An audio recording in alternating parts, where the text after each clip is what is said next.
Who's that? Commander Claw. Who's bad? Commander Claw. Welcome back to another episode of Breaking Brews. Players. Today we have Storm, Force of Nature, which is a highly requested deck tech from followers, one-time viewers, or unique viewers, or people who are subscribed to the channel. If you're not subscribed to the channel, I got a nice little wave going on. So with your likes, comments, and subscription, hey, I feel motivated to do more videos so you can take, more insight from me. But whatever. We got Storm, Force of Nature, one of the most popular Marvel commanders. Of course, she's going to be doing all types of craziness with wind, storm, rain, lightning, fire, all that jazz. And with Dragon's Approach, which is the card that is based upon this, and you can have as many as possible in your deck, we will be doing the same thing Storm will be doing, except for Dragon's Approach, and you will be destroying your opponents very shortly and with a high Storm count with this combination of cards. Yes, that was a lot to say, but let's get right into it, and thank you for watching the video. Let's go. Bad girl Riri right here. She's a 3/4 flying vigilance legendary mutant hero. She has the ability Ceaseless Tempest. Whenever Storm deals combat damage to a player, the next instant or sorcery spell you cast this turn has Storm. When you cast it, copy it for each spell cast before it this turn. You may choose new targets for the copies. If you're new to Magic, Storm is a really cool mechanic where you're trying to play as many spells before the big spell, right? The big spell that has Storm on it. So you get multiple copies of that. So generally you're playing a lot of low CMC or one-drop spells before you play the big spell to do that cool effect multiple times. It's no different here with Dragon's Approach, which is this card.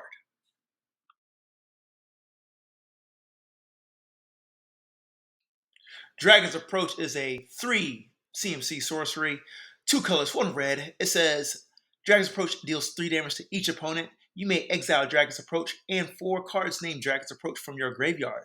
If you do, search your library for a dragon creature card, put it onto the battlefield, then shuffle. A deck can have any number of cards named Dragon's Approach. This is a burn spell. We will be tutoring a dragon or dragons onto the battlefield. I do suggest 14 copies of this, and yes, I actually have the deck list for you in the description. I finally put it together. It is a very mid-level generic, I believe budget-friendly version of it. What makes things not budget-friendly are the lands and the crazy super cards. So I kind of just put the basic lands in there. And as you make your own deck, you decide which lands you want to add in there that are dual land, threats, and all that jazz.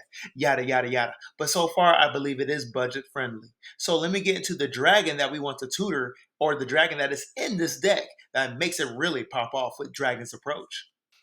Oh yeah, you know it. It's Niv-Mizzet Visionary. If you do not know Niv-Mizzet, it is a legendary dragon wizard. The lore, the story behind him is he's like this scientist dragon that was on Ravnica, and nobody could really stop him except for himself. So that's why he kind of banished himself in his scientific experiments. Yada yada yada. It's actually pretty cool. I can't explain everything right now. But he is a 5/5 flying dragon that says you have no maximum hand size. That means you can have any number of cards in your hand, which is super important once you play Dragon's Approach, because when you deal 3 damage to each opponent, you will draw 9 cards. Anyways, whenever a source you control deals non-combat damage to an opponent, you draw that many cards. Sorry, I skipped to the Dragon's Approach part before explaining that. So, essentially, if you have Niv-Mizzet on the battlefield, you play Dragon's Approach, you do 3 damage to each opponent, you draw that many cards, that is a total of 9 cards for 3 mana. Awesome. And you get to keep all those cards because Niv-Mizzet says no maximum hand size. This is a dragon we have in our deck and we want to tutor or play when we have the opportunity. So there are going to be scenarios in this deck tech, and when you play this deck, I actually play tested the deck / go fished it, where you do not have Niv-Mizzet. So there's other ways where we can make copies of Dragon's Approach. Sunburst Invocation is a 6 mana enchantment. Whenever you cast a spell from your hand, reveal the top X cards of your library where X is that spell's mana cost. If it's Dragon's Approach, we'll reveal the top 3 cards. You may cast a spell with mana value X or less from 1 card revealed this way without paying its mana cost. Put the rest on the bottom of your library in any random order. So this is good because we want to play more spells. We want to play more spells. This spell helps us increase our storm count. Okay, so we're locked in, right? We're playing our deck. We got Dragon's Approach out here with 3 CMC. We reveal the top 3 cards. Let's say we get another Dragon's Approach. Oh, we get to play it for free, which increases our storm count if we play this before Storm does commander damage. Okay? Also, this card is good with all of our cantrips, our 1-drops. Enter the Enigma as an example. You might only reveal 1 card after you play it, but let's say that 1 card is another 1-drop. You get to play it. We're just adding to our storm count before we do damage with Storm. So when that's play we want to do our high storm count card, hey, we probably got an extra 2 cards from Sunbird's Invocation. Maybe an extra 1. Remember, this deck is going to be low CMC, so we're just trying to play as many cards as possible on 1 mega turn. That is a good, fun deck to do. It's always fun in Magic when you actually get to play the card and see what it does. So that's why it's important to have the right mana, fixers, mana rocks to keep this going. Okay, so we got Jeska's Will, which is also Storm's Will. Easy to remember, right? Love the artwork on the card. Does exactly what it does. Jeska's Will says choose 1. If you control a commander as you cast a spell, you may choose both instead. We want Storm on the battlefield for Storm's Will here, a 3 CMC sorcery. It also says add red mana for each card in target opponent's hand.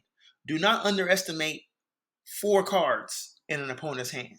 That is 4 red mana.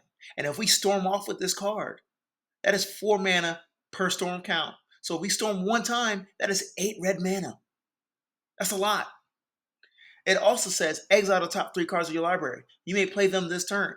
If we go back to our example with copying for 1 storm count, that's 6 cards we get to see. And remember, we have at least 14 copies of Dragon's Approach in our deck. So we eventually will see another Dragon's Approach for us to cast. We're trying to flip as many Dragon's Approaches over as possible and play them all in 1 turn. Do not underestimate 3 damage, 3 damage, 3 damage, 3 damage, 3 damage. And if we add this next card, it's not only 3 damage, it's an additional 2. Let me show you what this card is. This card is Gutter Snipe. I really like this card because it's only 3 CMC. It is great for early turns, and you're just on pace to do everything you want to do with Storm. It's even good when you kind of held it back and it's the right time to play your commander and do all your shenanigans. Okay, let me explain Gutter Snipe. It is a 3 CMC Goblin Shaman on a 2/2 body. He says, whenever you cast an instant or sorcery spell, Gutter Snipe deals 2 damage to each opponent. So your Dragon Approach goes from 3 to 5 damage, and all your cantrips that are 1-drops do 2 damage. You are stacking up damage quickly and effectively. Let's give you an example. We're going to play 2 1-drops. That's 4 damage from him, right? We swing damage with Storm. We get to storm off with our Dragon's Approach. That's a 2 storm count for Dragon's Approach. So that is 3, 6, 9 damage. And you played Storm, you played Dragon's Approach, that's an extra 2 damage. So you did 2, 4, 6, then additional 3, 6, 9. That's 15 damage right there. Crazy.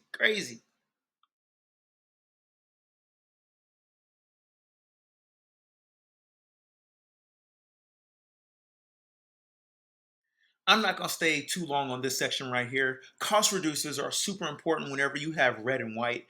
I believe that thoroughly because those 2 colors are looking to maximize their turns and they're limited on the amount of mana production. Generally, you'll get treasure tokens with them, and that treasure token only lasts temporarily. You do have green in this temur deck, but I thought about this. Players are wasting their time. Well, I can't say that. If you spend time mana ramping, you're also losing cards.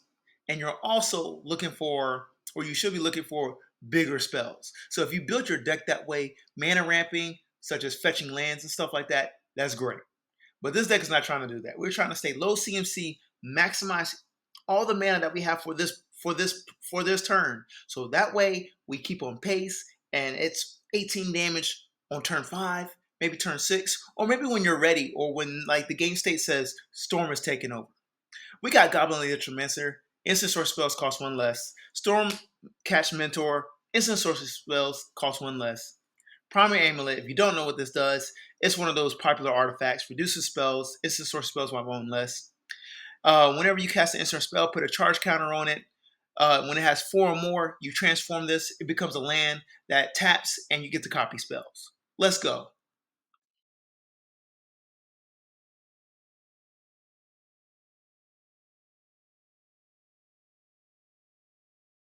So just like I explained in the beginning of the video, we want to cast all these 1-drops before we go to combat so we can increase our storm count. These cards are Renegade Tactics, Slip Through Space, Enter the Enigma. I got the deck list in the description below, so you'll be able to see these 1-drops when you look for it on Mox Field, MTG Goldfish, all that jazz. But they're just 1-drops and they're cantrips. You're drawing more cards as you play a card, so you're replacing a card. You're always staying either net 0 or +1.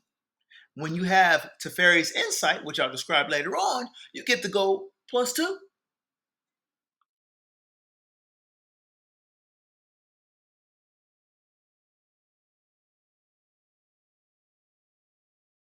Okay, so now we're in the section of our big boy draw spells, right? To put the big boy draw spells on.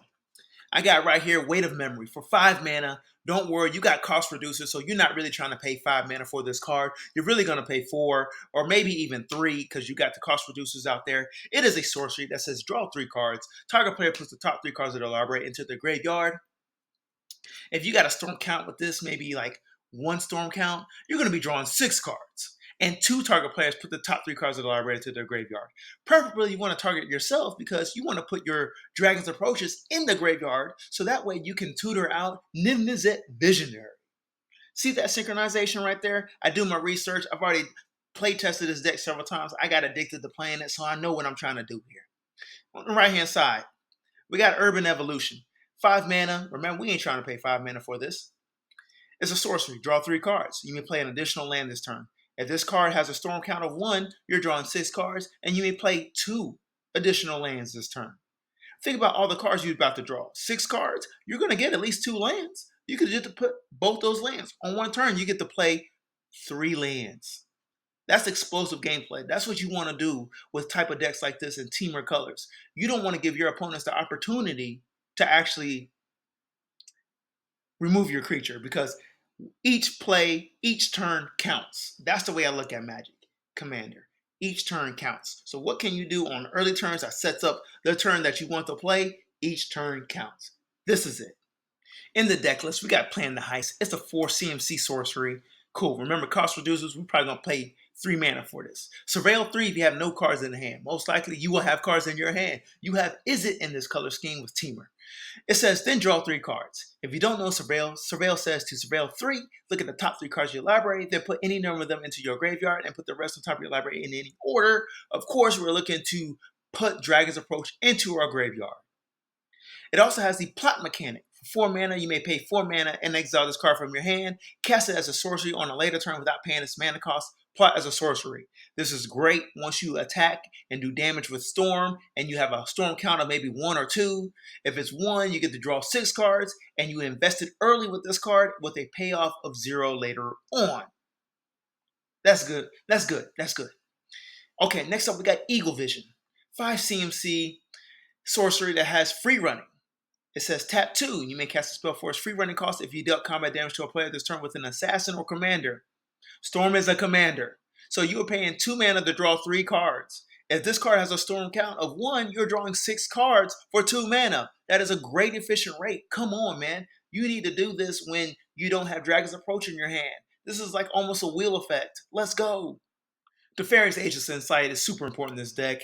It's a 4 CMC legendary enchantment that says if you would draw a card, except the first one you draw on each of your turns, draw 2 cards instead. So all those 1-drop cantrips that we have, where it says target creature can't block or target creature is unblockable, draw a card. You'll be able to draw 2 cards. I mentioned this earlier. This is super effective because, hey, we might get another cantrip to make our creature unblockable again, increasing our storm count. Remember, with Dragon's Approach, we're just trying to increase our storm count. So when we play it, that one Dragon's Approach is doing 9 or 12 damage. Let's go.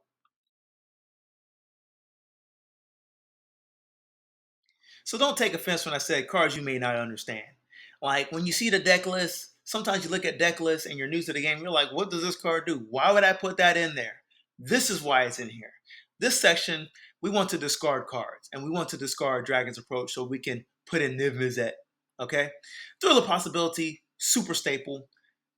Colorless and a red, instant. It says additional cost to cast a spell, discard 1 card, draw 2 cards. Okay? This card is really good when you have Teferi's Ageless Insight. You will draw 4 cards. So you discard 1 card to draw 4 cards with Teferi's Ageless Insight. Otherwise, you're drawing 2 cards. You can do this at instant speed. Okay, next up we got Abandon the Post. For 2 mana, it's a sorcery. Up to 2 target creatures can't block this turn. This card's in here for its flashback cost. Or, to be honest, 2 creatures can't block this turn is pretty powerful, right? Let's say they have a flyer. Maybe they got 2 flyers, and they can't block. For 2 mana, you're in the game. And guess what? Your cost reducers, you're only paying 1 red mana. That's a win-win. But it's super important for its flashback cost. You can discard this card later on and pay it for a flashback cost at a very opportune time. Maybe it's not right now. Maybe you need to get rid of this card. Maybe this card got discarded some kind of way. But guess what? Flashback cost, you pay 4 mana. It does, target creatures can't be blocked. And yes, your cost reduces the flashback cost. Let's go. Okay, so we got Locket of Yesterdays for 1 mana. This is a great early turn play because it says spells you play cost 1 less to cast for each card with the same name as that spell in your graveyard. If you have 2 Dragon's Approaches in your graveyard and you play a Dragon's Approach, you will pay 1 red mana for Dragon's Approach. 1 red mana for Dragon's Approach to do 3 damage to each opponent. And remember, we are trying to storm and make copies of this spell. And even when we have Storm's Will out, all that red mana, and you're flipping over exiling cards to play cards for that turn, paying 1 red mana out of the 14 copies for Dragon's Approach is a win. It is a win. That's what you need to do here. This is why that card is in here. Let's go. Okay, so we got Bloom Tender here. Bloom Tender is a 2 mana elf druid on a 1/1 body. It says for each color among permanents you control, add 1 mana of that color. If you have Storm on the battlefield, she is 3 colors. She's green, blue, and red. Bloom Tender taps for 3 mana if Storm is on the battlefield. She will tap for blue, green, and red. That's why she's in this deck. That's a great efficient rate. You won't get another mana dork that does like this much efficiency at such a low rate when you have your Storm Commander out. Let's go. This is a no-brainer. If you made it this far in the video, thank you for watching it. This video was inspired from viewers like you that commented in the last video that wanted to see the Dragon's Approach deck. Much love, players. Much love. The deck list is in the description below. Feel free to comment any upgrades that you think would work with this deck. This video is not officially done. You know what I mean? Like, I can make another video of the upgraded version of this later on once everybody put all their super cool suggestions in the deck, and we can just make this even better for the community and add more deck lists for to be inspired. I'm kind of rambling at this point, but hey, if you like the video, subscribe. Next up is a summary of what this deck tech is really about. Like I said, thank you for making this far in the video. Just to summarize Storm, how this deck works is we want to play all of our mana fixers early in the deck list. I have a bunch of artifacts that search for lands. I generally have those in there because when I run 3 colors and they're budget friendly, I believe in tutoring lands, right? And tutor lands at colorless because you might run into a situation where you have 2 red, 2 red, and you need a green mana. Bam, it gets it. Otherwise, you're looking to play a bunch of cantrips, 1-drops before you swing with Storm. Then whatever spell that is the Storm you want to play, either Dragon's Approach or the draw 3 cards, okay, to double up damage or double up your draw spell. Then ultimately, you're able to play fluidly by discarding cards, or if you have to discard cards, you're going to be discarding your Dragon's Approaches. And your Dragon's Approaches have synchronization when they're in the graveyard. Not only will they tutor a dragon, you got Locket of Yesterdays to reduce the cost of spells of Dragon's Approach. Then even with Storm's Will, all that red mana, which is all red, you could put in, you can cast multiple Dragon's Approaches. And the cost reduces just make it efficient. This is a low CMC deck tech. Your dragon's gonna be able to you're gonna be able to play Dragon's Approach effectively. I actually play test this. I made it myself. I hope you guys enjoy. Peace.